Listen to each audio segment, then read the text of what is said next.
5,000 You know, years. most people don't realize, we don't educate our kids well enough anymore to give them this history that this water that's here is the only water that's ever been here. Mm-hmm. The dinosaurs, they bathed in it, and you know, millions and millions of years ago. Abraham Lincoln And could have drank it. That's right, and probably did. I used to think that when I was a kid. I'd be like, I'd be taking a drink of water and I'd be like, where has this been? And I'd be like, oh God, and ready to dehydrate when I started thinking about who else could have been drinking that water. I know. But they I don't know why I thought it got that. to me, but it did. Isn't that crazy though? But you're absolutely right. We're willing to destroy the water, the only water we have on this planet we live on, and they can't tell us when it'll clean up. Chernobyl, they said 5,000 to 6,000 years, maybe. Well, I don't know about you, but that's a little bit outside my family's life cycle. Yeah. You know. Yeah. Well, you know, it just doesn't make sense to want to trade the right now for the future, and we see that. You know, the same people that seem to be talking about that they want all this deregulation for companies. You know, there should be a law against destroying a salmon stream. And my understanding is, and correct me if I'm wrong, because it seems somebody told me this, and I was like, yeah, right. And they were like, go look. There is no law against completely taking out a salmon stream. That's right. That's right, and most people don't realize it, and most people are shocked in the state when we talk to them about that. You know, I recently confirmed this. There is no law currently banning mining through a salmon stream.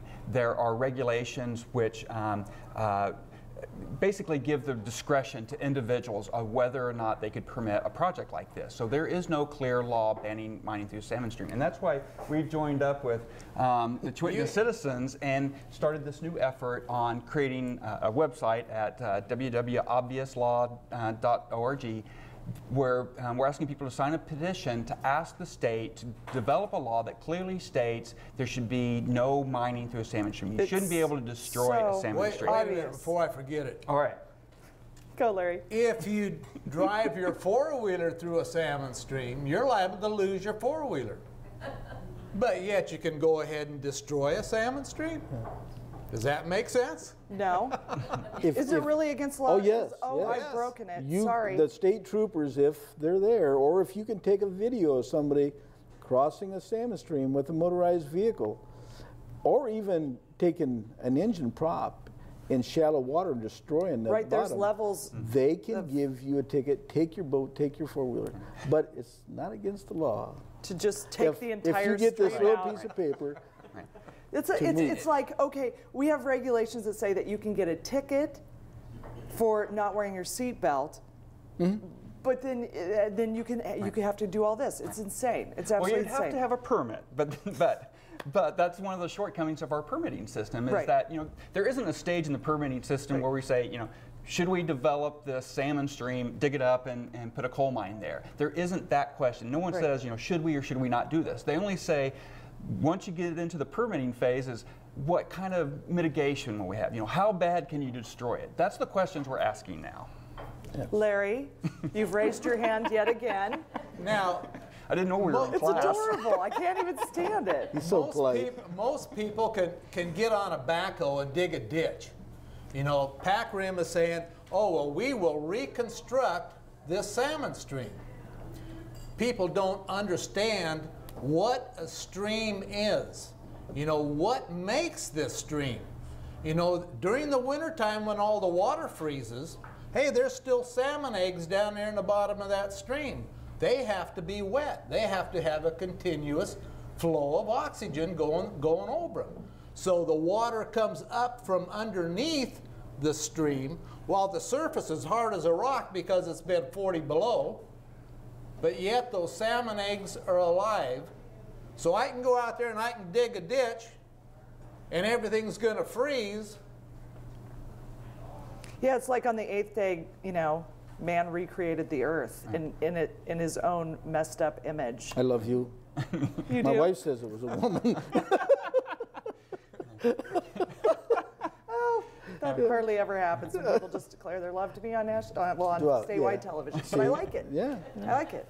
We could do this again. Yeah, so when we heard about Pac Rim's plans to dig up a salmon stream, we asked ourselves, well, what does that mean? And so we actually went out and we commissioned 3 different scientists to look into that. Science schmience. Yeah.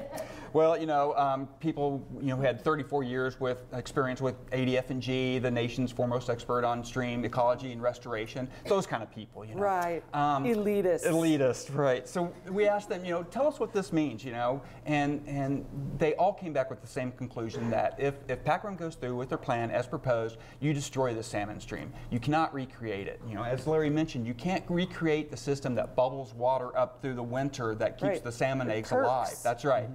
That's necessary. Nor can you replace all the nutrients and carbon from the wetlands. That's an integral part of this also. So there's, this is all a system that's together. And once you break it up, you can't just dig a ditch and call it a salmon stream. It will not. It will not become. We'll put some fry in there. They call that no net loss in the industry, by the way. We're going to run to a break and come back with questions from our audience for our fantastic and very much fun for me panel.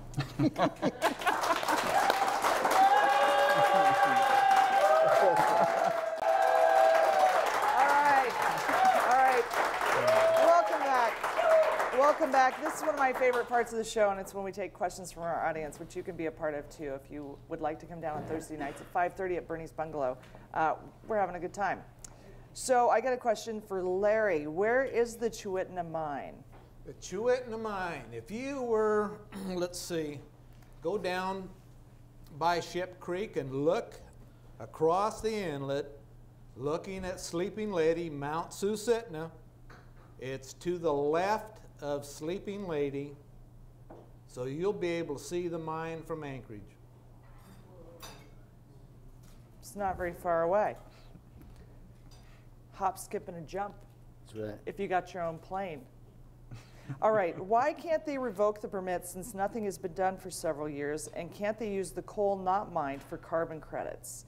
There is the whole thing with carbon credits for not processing this. Right, and as far as I understand, right now carbon credits have been used for forests, for trees, for not cutting down forests. I don't have any knowledge of them doing that for keeping coal in the ground, but that's a great idea, and what we have to think about is that as long as we're addicted to fossil fuels, sensitive areas like this are going to continue to have pressure to develop these sorts of resources. So I would love to see carbon credits available for keeping coal in the ground. I think that's really important, especially here in Alaska, where we have roughly 50% of the U.S. coal. Right. No, I mean, that's one thing that people don't realize. They also don't realize that about 50% of the electricity comes from coal. That's right. I mean, this is a huge commodity. Right. This coal is the cheapest coal that they can burn. It's a very poor quality of coal. Very low grade. Well, I think that it'd be very expensive for them to develop it. Absolutely. In ways much different than just the money.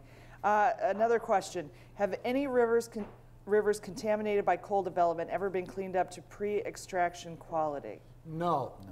There's the short answer. This would be the first time in the state of Alaska, in the United States, that a coal mine would totally wipe out a salmon stream. Like they're not even pretending anymore. Like, oh, well, they're not. They're just, they've got it. The Clean Water Act, Section 404, is not a permit exemption to pollute. The 5-year permit to pollute was for industry to fix the point source of pollution at the end of a 5-year permit to pollute. So, yeah, I don't think that they're able. The whole idea that okay, this is going to allow you to pollute for a while. I mean, that's basically what it's been used for, but that wasn't the intention. Well, Pac Rim right now is filed in trying to get the EPA and the DEC to raise the limits on contaminants in Chuitna River. So, and they're doing baseline studies right now with how much they can contaminate and a fish live or die. That's like how much can you cheat on your wife? Yeah. Yeah, well, I just talked to her. Can we raise the limit? I'd like to make it to first base, honey. Like, yeah. Like once? Yeah, once. How long is that going to work for you? Yeah. And just how much damage do you think that would create? This is another question that says, who will own the mine and coal? Is it USA or foreign owned? Right? Yeah, right now, Packram Coal is a Delaware corporation. It's financed by Texans, Herbert Hunt and the Hunt Trust estate. The Hunts are best known for when they tried to corner the silver market. And then the other half owner is Dick Bass, also the owner of, he's probably best known as owner of Ski Bird Snow Resort. Snowbird Ski Resort in Utah. And so those are the owners. Well, there's a website I saw when I was doing some research on him of snowboarders that are like, hey, you own a ski resort and you're putting all this coal into the air, and so maybe that's not a good idea. And it had actually this chalk outline of a snowboarder. And I was like, eh. That's right.